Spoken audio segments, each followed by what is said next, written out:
Social media के ऐसे दौर में क्या सोचा जा सकता है कि इंटरनेट पर एक घंटे में जितने पोस्ट मीम्स अपलोड होते हैं उसमें 24 घंटे में अखबार में छपने वाला एक कार्टून या हफ्ते में किसी मैगजीन में छपने वाला एक कार्टून से भला किसी का क्या बिगाड़ा जा सकता है।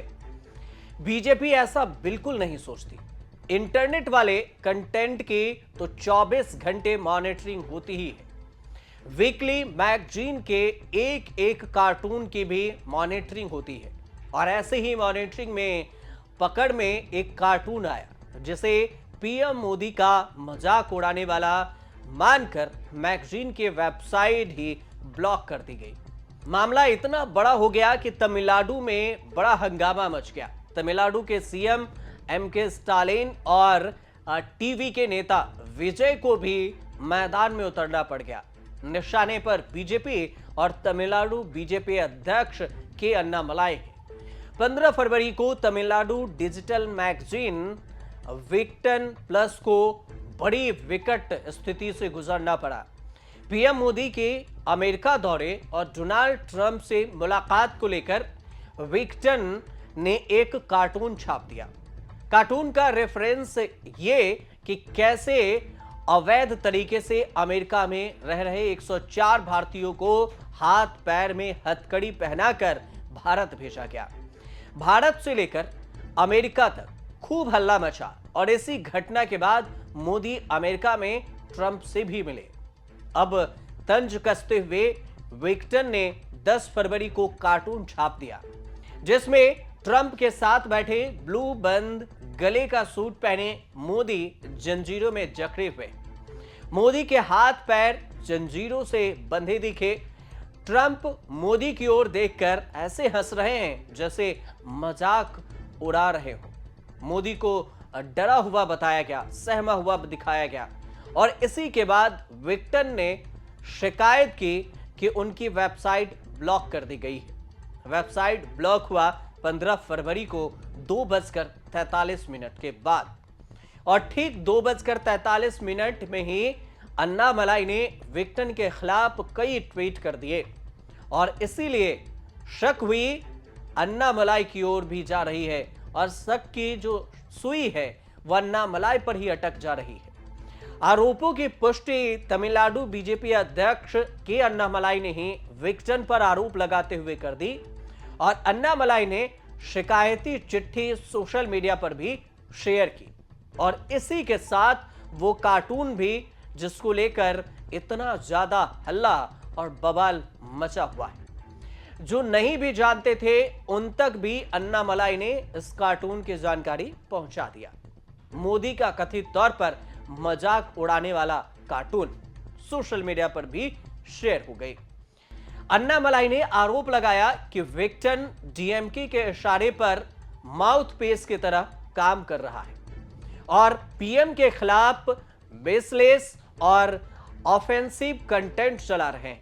प्रधानमंत्री की जो पूरी यात्रा की नकारात्मक छवि पेश करने के लिए उसे छापा गया। इस कार्टून को लेकर सवाल उठाए गए ताकि राज्य सरकार को खुश किया जा सके और इस यात्रा के दौरान प्रधानमंत्री के द्वारा की गई कूटनीतिक प्रगति को भी अंधेरे में डाला जा सके।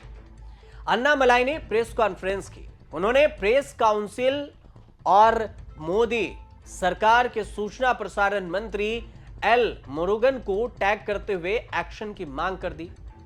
अन्नामलाई ने कुछ पहले भी कार्टून अटैच किए जो मोदी पर वीकटन ने छापे थे। कई सारे उन्होंने कार्टून किए जो पुराने कार्टून थे उसे भी अटैच कर दिया। हालांकि वीकटन ने किसी पर भी आरोप नहीं लगाए लेकिन सीएम स्टालिन ने बीजेपी पर आरोप लगाया। मीडिया को उनके राय के आधार पर ब्लॉक करना लोकतंत्र के लिए उचित नहीं है और ये बीजेपी सरकार की फांसीवाद नेचर का एक और उदाहरण है, ऐसा भी आरोप लगा। वीकटन पत्रकारिता उद्योग में लगभग एक सदी से है और वेबसाइट को ब्लॉक करने के खिलाफ कार्रवाई होनी चाहिए, ऐसी मांग की गई और एक्टर विजय भी वीकटन के समर्थन में उतर गए और कहा कि फासिस्ट अप्रोच है ये।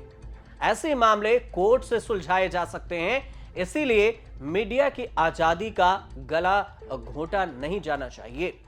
ये विजय की तरफ से बयान दिया गया, जो साउथ के स्टार्स भी हैं, हीरो भी हैं। द हिंदू की एक रिपोर्ट कहती है, इस हल्ला मचने के बाद सूचना प्रसारण मंत्रालय ने वेबसाइट ब्लॉक करने का आदेश दिया था और ऐसा करने के लिए टेलीकॉम डिपार्टमेंट ने I&B से कहा था।